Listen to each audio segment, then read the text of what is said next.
Bonjour, bienvenue à tous pour cette nouvelle session qui va être consacrée à la douleur. Nous avons le grand plaisir d'accueillir le professeur Valeria Martinez. Donc vous êtes anesthésiste réanimateur à l'hôpital Raymond Poincaré de Garches et par ailleurs présidente de la Société française d'études et de traitement de la douleur. Merci encore d'avoir accepté notre invitation et donc vous allez nous parler de ce qui caractérise, ce qui fait malheureusement aussi partie de la vie des patients atteints d'une CMT. Donc peut-être en question, qu'est-ce que nous entendons par douleur chronique? Quelle prise en charge en France et surtout, quelle spécificité pour la CMT? On vous écoute, professeur. Oui, bonjour à tous. Merci pour cette invitation. Je suis ravie d'être là. Alors, mes diapositives, est-ce que je vais les avoir sous les yeux ou pas? Voilà, parfait. Oui. Donc, moi, c'est un défi. En 20 minutes, essayer de vous donner les données importantes pour comment comprendre la douleur. Donc, j'ai un petit écho, excusez-moi.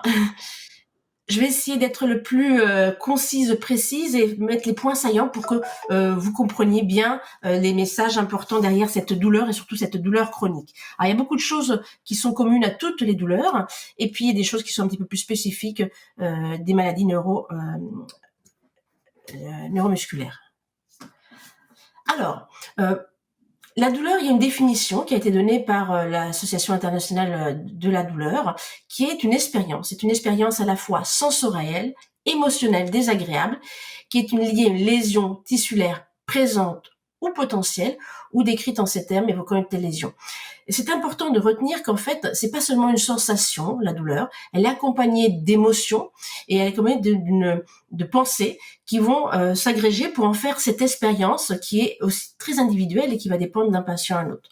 Un autre élément très important, c'est qu'il n'y a pas besoin d'avoir des lésions pour parler de douleur. Du moment que le patient décrit des douleurs comme telles, comme s'il y avait une lésion derrière, il faut les croire et qu'il y ait lésion ou pas lésion.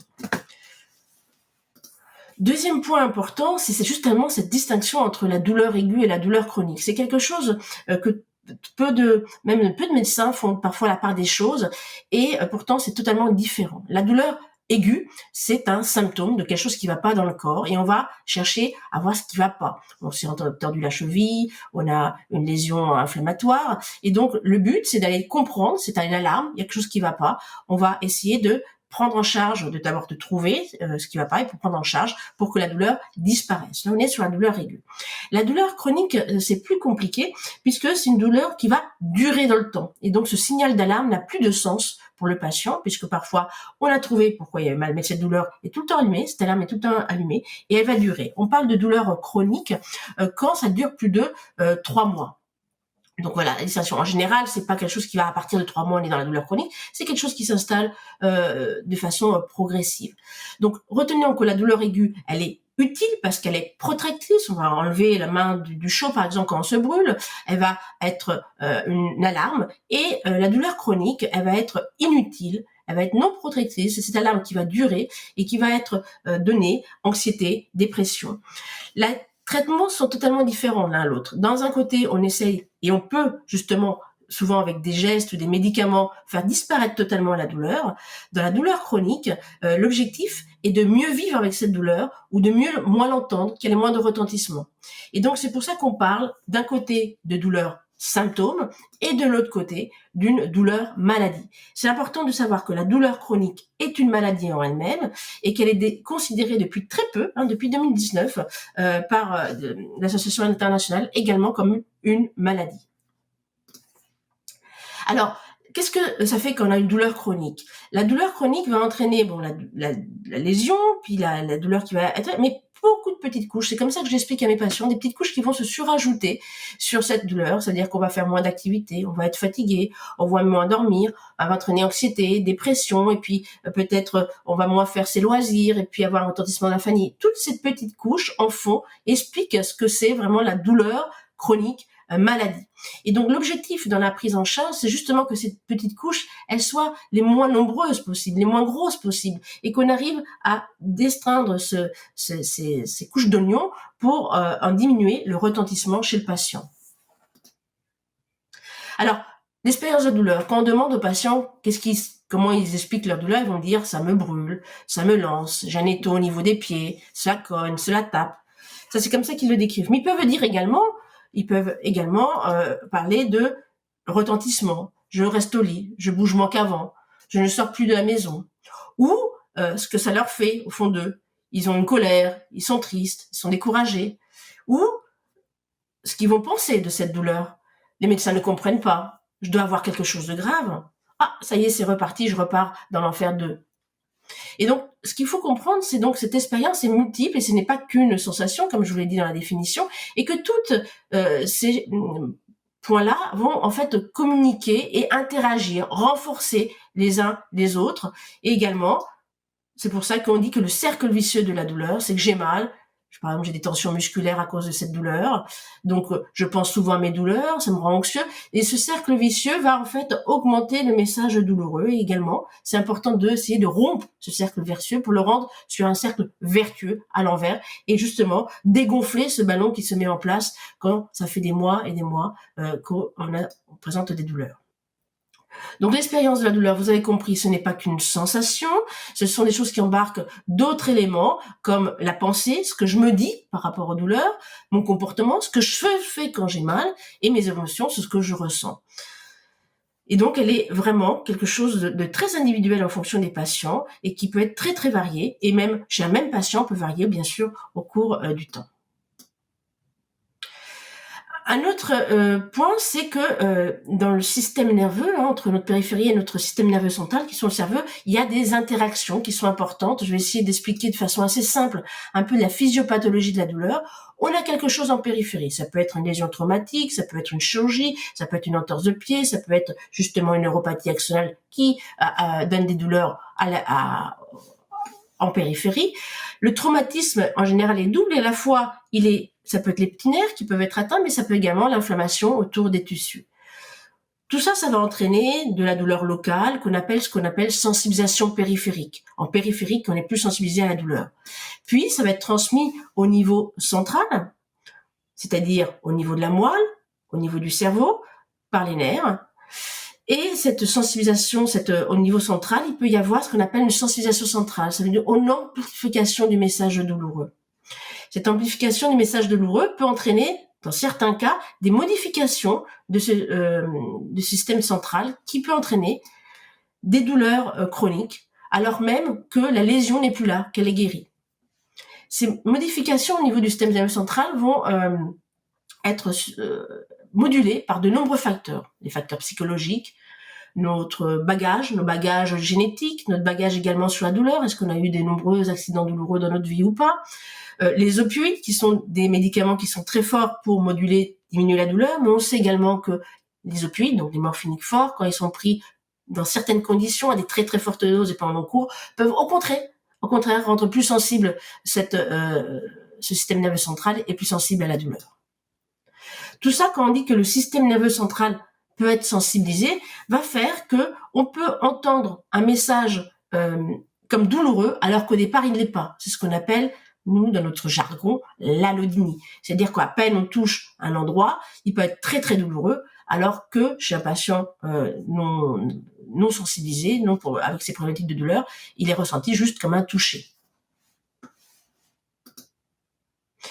Alors, ce qui est important également à savoir, c'est que dans le cerveau, ça c'est un message également que je voulais partager, il n'y a pas un endroit qui se consacre à la douleur. Quand on voit, il y a une aire de la vision pour l'ouïe, il y a une aire pour entendre. La douleur, c'est plus compliqué et on a vainement cherché quelle était la partie du cerveau qui s'occupait de la douleur. Ça, c'est dans les années 90 et on n'a pas trouvé. Et plus récemment, les IRM faits chez les patients douloureux aigus et douloureux chroniques ont montré qu'il y avait plusieurs zones qui s'allumaient dans le cerveau quand il y avait de la douleur. Et ces zones, elles sont reliées à des sensations, mais pas seulement. Ils sont reliés également, ce sont des zones qui sont liées à l'émotion, à la mémoire ou à l'attention. Donc ça, c'est très important de comprendre qu'il n'y a pas une zone de la douleur, mais plusieurs zones. Et maintenant, on parle de ce qu'on appelle de matrice de la douleur.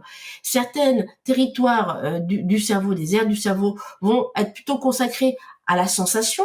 Je pose la main, je me brûle, il faut que j'enlève. Ça va être plutôt la zone ici rose. On appelle ça des matrices sensoriodiscriminatives. C'est-à-dire, on ressent la douleur et on la ressent comme une sensation et on va réagir en enlevant la main, en essayant de s'extraire. Mais d'autres matrices, ici par exemple en vert, c'est la matrice qui va être consacrée sur des zones qui sont l'amygdale, des zones profondes du cerveau, qui sont plutôt liées à l'émotion. Et donc on voit que quand on a des émotions fortes, la douleur peut être ressentie de façon plus importante. Et puis une autre matrice également qui joue un rôle important, c'est cette troisième matrice qui est ici en rouge, qui sont des aires plutôt de la cognition. Qu'est-ce qu'on interprète dans la douleur? Quel est le sens que je leur donne à cette douleur? Donc il faut comprendre que la douleur chronique, ces trois matrices vont interagir et vont moduler fortement le message douloureux en fonction de notre vécu, de ce qu'on est, de ce que la douleur veut dire pour nous. Et donc, on fait une expérience vraiment unique et individuelle pour chaque patient. Et c'est pour ça que quand on prend en charge une patiente qui a des douleurs chroniques, c'est très important de le prendre globalement. Et globalement, c'est-à-dire une prise en charge multimodale. Les médicaments, c'est qu'une partie de cette prise en charge. Les traitements médicamenteux peuvent diminuer le symptôme l'apaisir. Mais il y a pas que cette prise en charge, il y a les prises en charge physiques, la kinésithérapie, l'ergothérapie, les massages, la rééducation au sens large. Il y a également la prise en charge psychologique, qui va être la thérapie cognitivo-comportementale, c'est-à-dire qu'est-ce qu'on fait, est-ce que nos pensées, elles sont un peu déplacées, est-ce qu'on n'a pas trop peur, nos émotions, comment tout ça interagit, et ça c'est unique, et ça c'est avec l'accompagnement d'un psychologue qu'on peut travailler ces points-là, mais également dans ces prises en charge, ça peut être aussi la méditation, l'hypnose, toutes ces prises en charge qui vont défocaliser, décentrer, que la douleur prenne moins de place au niveau de notre cerveau et de notre énergie au cours de la journée. Voilà ce que je veux dire globalement sur les douleurs. Maintenant, une autre chose, c'est comment on classifie ces douleurs chroniques. Actuellement, au jour d'aujourd'hui, on va les classifier en 3 grands types. On appelle les douleurs neuropathiques. Les douleurs neuropathiques sont dues à une lésion ou une maladie du système nerveux central ou périphérique et vont donner donc ces types de douleurs qui sont très particulières, on reviendra dessus, et qui sont dans le territoire du nerf qui est abîmé. On parle également de douleurs inflammatoires ou de douleurs nociceptives. Elles sont dues plutôt, donc cette fois-ci, à une inflammation. Donc par exemple, le type c'est l'arthrose, qui est très très fréquente et qui augmente au cours de l'âge. Et puis une troisième piste, c'est les douleurs nociplastiques. Ces douleurs sont des douleurs chroniques bien spécifiques qu'on a du mal encore à comprendre parce qu'il n'y a pas de lésion. Ce qu'il faut retenir, c'est qu'il n'y a pas de lésion. Dans les deux premières, il y avait soit une lésion du système nerveux, l'autre c'était une inflammation des tissus, et dans la douleur nociplastique, on ne retrouve pas de lésion. Et donc c'est un dysfonctionnement des mécanismes de la douleur qui vont amplifier le message douloureux alors qu'il n'y a pas de lésion. Et ça, typiquement, dedans, il y a par exemple la fibromyalgie et certains autres, la colopathie fonctionnelle par exemple.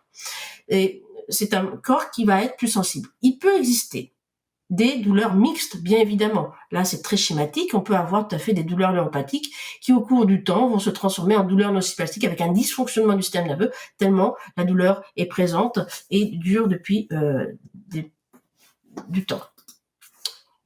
Alors là, pour les douleurs neuropathiques, il faut savoir qu'elles sont particulières. Là, donc je parle des douleurs liées à des lésions nerveuses et elles vont les patients vont décrire des choses qui sont un peu particulières. Ils vont dire qu'ils ont l'impression d'avoir des décharges électriques, l'impression qu'il y a des brûlures, parfois de sensations de froid douloureux.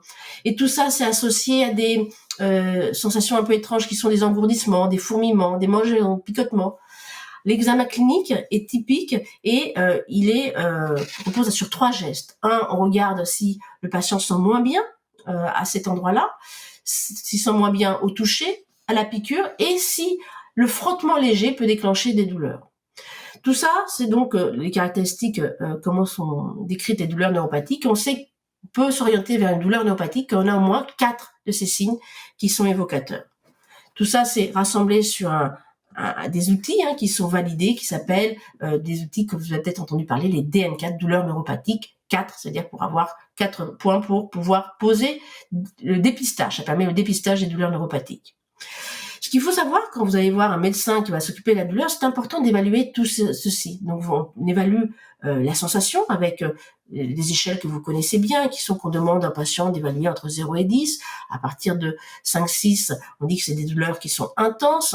Ça, c'est l'intensité. Mais vous avez bien compris que ça ne se résume pas à juste une sensation. La douleur est une sensation peut-être plus faible, mais qui continue, peut avoir un retentissement important. Et donc, on a des questionnaires pour faire une photographie à un moment donné de type de douleur et de son retentissement. Par exemple, dans les centres de la douleur, on utilise le Brian-PEF Inventory, qui est un questionnaire qui regarde le retentissement dans la vie de tous les jours d'une douleur, sur le sommeil, sur la marche, sur la relation avec les autres. Il y a des questionnaires qu'on passe également sur l'anxiété-dépression, qui nous permet de savoir si cette douleur entraîne de l'anxiété ou entraîne une humeur triste, avec dépression. Ça permet de dépister, c'est pas un diagnostic, mais ça permet de dire, voilà, s'il y a des scores élevés, vers quoi le patient a un retentissement important. Et plein d'autres. Là, je vous en ai montré 4, il y en a plein. Il y en a pour le sommeil, il y en a pour la fonction, qu'est-ce qu'on peut faire quand on a mal au dos, pour les pieds, pour les mains. Donc, le retentissement fonctionnel également est évalué. Ça permet de faire des photographies, de savoir après une prise en charge, qui soit multimodale, comme je vous ai dit, vers quoi on va et vers quoi on s'est amélioré et là où il faut aller. Donc ça, ce sont des outils que les médecins utilisent et c'est pourquoi il vous faut remplir cela. Ils sont également, on les retrouve en ligne assez facilement. On a également le fait on demande souvent aux patients de dessiner sa douleur. Dans le questionnaire, le Brief Pain Inventory, il y a toute une partie où on dessine l'endroit qui sont douloureux, la localisation, et parfois on leur demande de mettre des couleurs là où la douleur est plus ou moins forte ou plus faible. Et ça nous oriente sur certains types de douleurs. Juste pour ici, sur les maladies neuromusculaires, vous voyez que la maladie de Charcot-Marie-Tooth atteint plutôt les extrémités. C'est ce qu'on retrouve dans toutes les études. Alors, un petit mot maintenant pour vous parler des traitements qu'on a. Il faut savoir qu'il y a très longtemps, les médicaments pour la douleur ont été classés en 3 paliers. Un palier faible, un palier modéré, un palier intense. En gros, ce qu'il faut retenir, le palier 1, c'est ce qu'on a habituellement, c'est le paracétamol, les anti-inflammatoires. À partir du palier 2, ce sont des opioïdes, d'accord? Donc des médicaments à base de morphine. Il y a des opioïdes faibles, la codeine, le tramadol, c'est les seuls qu'on a actuellement. Et puis, les douleurs pour les douleurs intenses, les opioïdes forts. Cette classification, c'est comme ça qu'il y a quelques années, on l'a enseignée, mais elle est en train de changer puisqu'on voit qu'elle n'aborde pas tous les médicaments disponibles pour la douleur et que correspondait à un certain type de douleur à l'époque sur le cancer, mais correspond plus maintenant sur d'autres prises en charge. Maintenant, on classe les médicaments sur fonction de leur mode d'action. Voilà. Donc, vous voyez, ce qui est important à retenir, je pense que c'est que certains médicaments qui sont plutôt dans la classe des antiépileptiques, on les donne également pour certains types de douleurs, en particulier douleurs neuropathiques.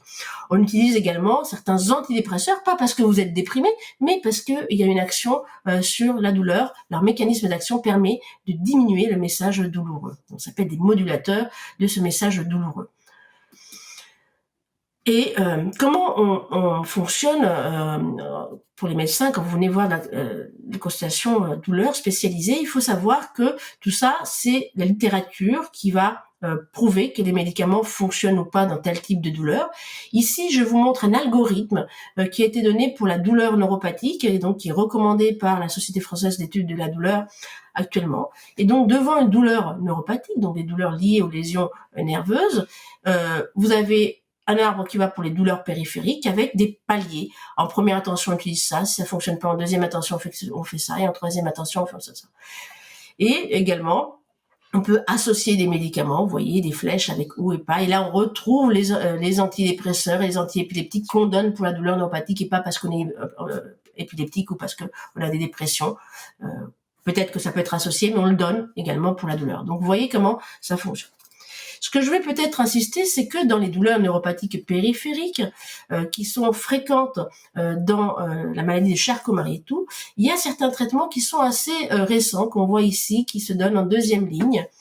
Voilà, je vous fais une petite récents parce que ça fait que quelques années qu'on les a mis en place et qui sont de plus en plus couramment utilisés, mais qui sont utilisés que dans les centres spécialisés de la douleur. La toxine botulique, que tout le monde connaît pour les rides, mais c'est pas pour ça qu'on le donne ici.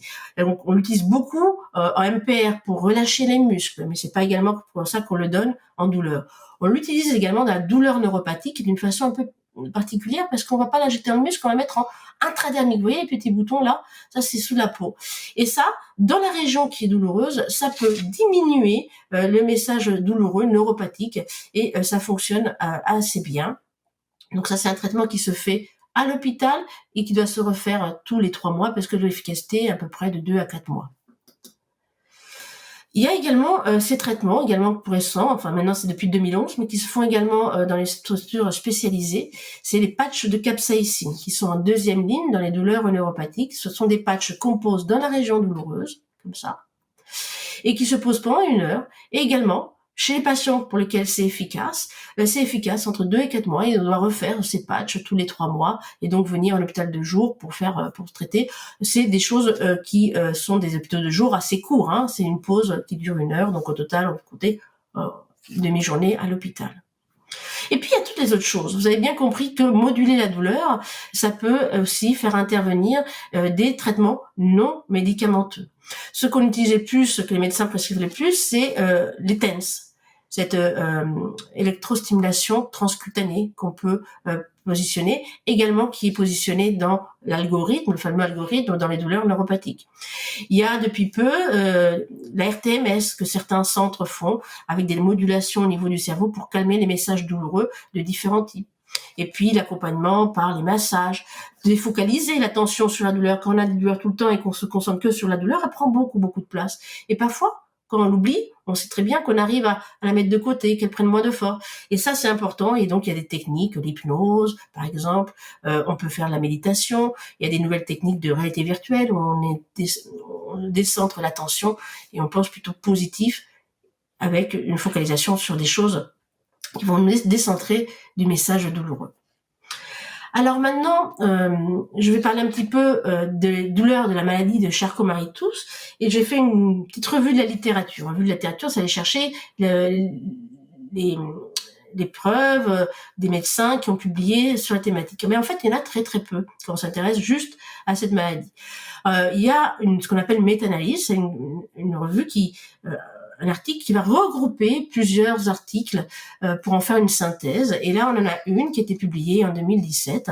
Et vous voyez, il y en a 1, 2, 3, 4, 5 cohortes qui ont été analysées sur le point de vue de la douleur, parce qu'il y a beaucoup d'autres choses sur d'autres thématiques. Mais pour la douleur, dans le Charcot-Marie-Tooth, finalement, on est très pauvre. Et vous voyez, ce sont des cohortes. La plus grosse, c'est de 176. La majorité, c'était des adultes. Il y en a une qui concernait plutôt les enfants ici. Et puis, on essaie d'évaluer qu'est-ce qui ressort d'important. Ce qui ressort d'important, c'est que la douleur, dans le Charcot-Marie-Tooth, touche plutôt les extrémités, que ce soit les pieds ou au niveau des mains, avec à peu près, vous voyez, 60%, 75% des localisations qui sont au niveau des extrémités. Ce qui est important, c'est qu'il y a une part de douleur neuropathique, mais qui est très variable d'une étude à une autre. Donc, on ne sait pas trop si c'est comment on a évalué cette douleur neuropathique dans les articles. Ça peut aller de 23%, vous voyez, à 100%. Et je pense que le point important, ce qui est à retenir, c'est que dans la douleur, par contre, il n'y avait pas de lien. La douleur n'était pas corrélée à la sévérité de la neuropathie. On peut avoir une neuropathie qui est très sévère et finalement pas de douleur neuropathique. Et au côté, une neuropathie qui débute et la douleur peut être très forte à ce moment-là. Autre travail, donc après ces revues, il y en a une autre qui a été faite un peu par le même auteur, donc c'est un auteur brésilien qui s'intéresse à la douleur et qui a fait le lien, ici dans ce travail, c'est une petite cohorte, une vingtaine de patients, le lien entre la douleur et le retentissement dans la vie de tous les jours. Et là, malheureusement, on voit qu'il y a une corrélation, c'est-à-dire que plus la douleur est intense, plus on a un retentissement dans différentes parties de notre qualité de vie. Ça va être la santé en général, sur notre santé en général, sur les aspects sociaux, nos interactions, la vitalité, etc. Donc, vous voyez ici que qu'il y a une différence. C'est-à-dire que plus la douleur est importante, plus il y a un retentissement dans notre qualité de vie. Je vous rappelle que c'est pas lié à l'intensité de cette neuropathie. Dans notre centre, je travaille donc à l'hôpital Raymond Poincaré de Gare, je suis un centre de référence, donc je vois tout type de douleurs, mais non des maladies neuromusculaire.